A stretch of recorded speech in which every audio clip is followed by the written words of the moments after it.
Hey guys, it's the Twiddler coming at you today with my version of stats and numbers. I guess you could call it inside the numbers. It'll be a nice new little every once in a while feature that I'm going to start running.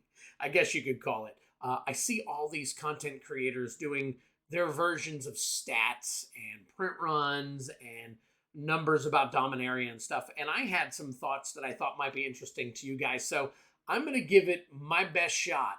Although I may totally and completely suck at this, go ahead and leave your comments in the comment section below and let me know what you think after you see this. All right, hang tight.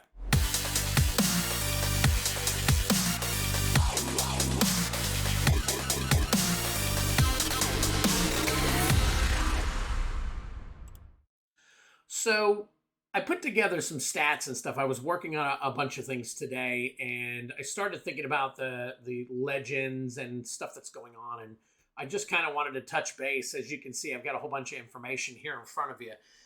It's not hard to break down a lot of it, but I just kind of wanted to take a look at how things have come together when it comes to them supposedly finding some legends boxes.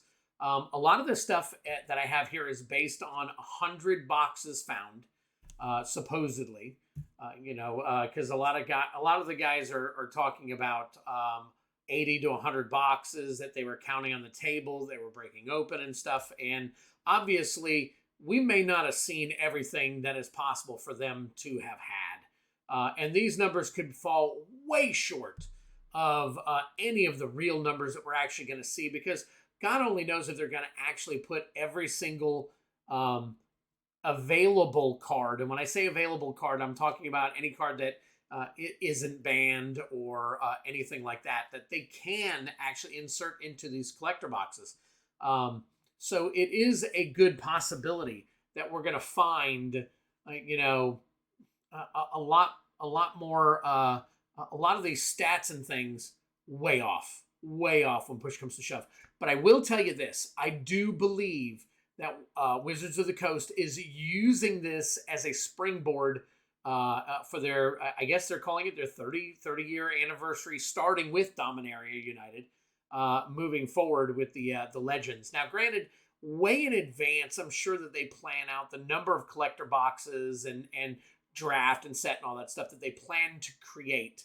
And then, of course, with the inclusion of all of these Legends cards, they obviously are going to they could, I guess at any point in time, they could potentially increase the print run. Obviously, they can do a second printing and a third printing. And I believe this will be the next one that you see that they're going to take advantage of additional printings. So, in my opinion, we only saw a small glimpse of what they may have actually held back or quote-unquote found. So let's take a look here. Legends, actually, the original expansion had a total of 310 cards. All right, 75 common, 114 uncommon, and 121 rare. Now, according to the listings that are on Wizards of the Coast website, 9 of the commons are banned and 7 of the rares are banned.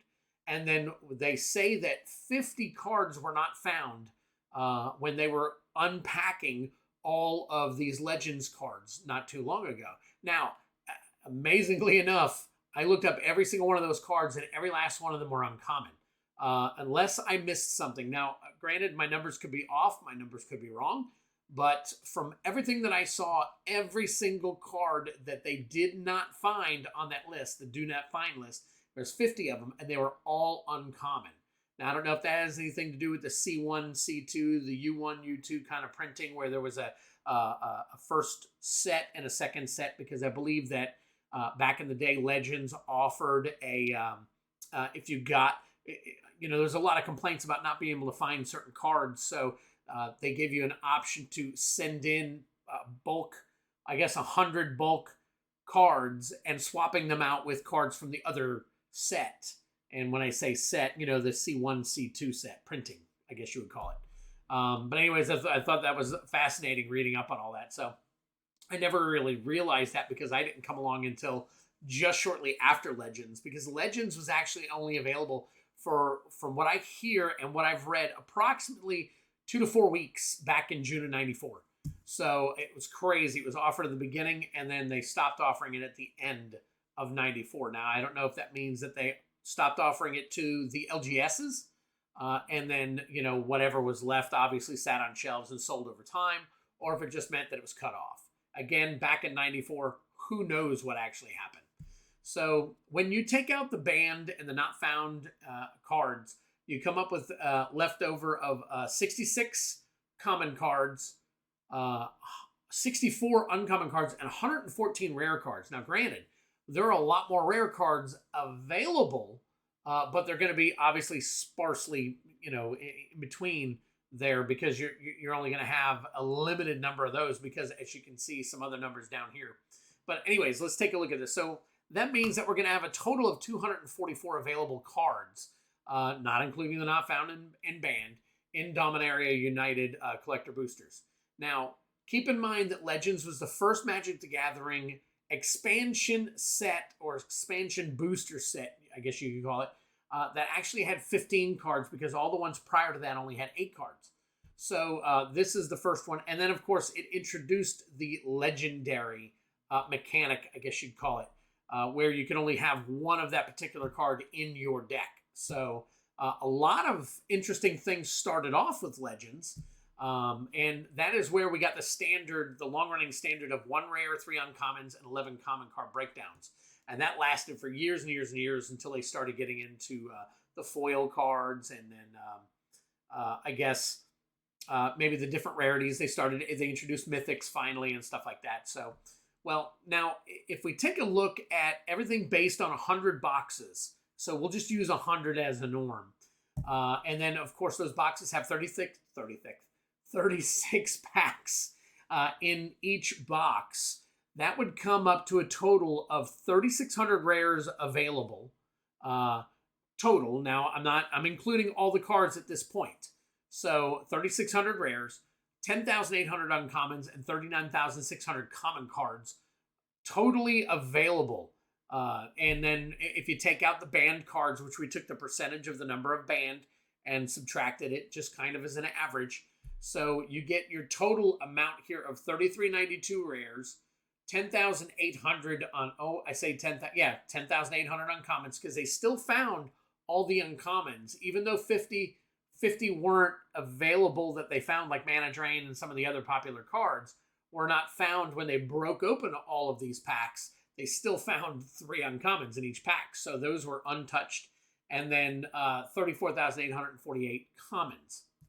So that gives us a percentage over here of the approximation of each third box. I guess it's 1 in every third collector box. You're supposed to be able to find one of these legendary cards, which obviously can flex, depending on the case and how the mix goes, and how each of them is packaged and all that stuff. But if you look at it, you have a 7% chance of finding a rare, a 22% chance of finding an uncommon, and a 71% chance of finding a common card. So it's going to be really, really rare for you to be able to find a rare legend card, which is, again, interesting. I think that's going to end up being a chase. That might actually be a better percentage than like the neon hits in Kamigawa, and stuff like that. So, but again, somebody probably knows a lot more of the percentages than I do. I'm just kind of breaking down numbers as I see them. So all in all, there's a total of 49, again, based on 100 boxes, 49,040 cards total, which if you put 1 in every 3, you're looking at approximately 147 or 150,000 total print run. Now, I've heard some people say 120 boxes. I've heard others say upwards near 250. So, and I think that they are expecting this to be a big hit, which obviously, as you can see from the sales, that it is big time at the moment, and that they may end up having to have a second, maybe even a third print run.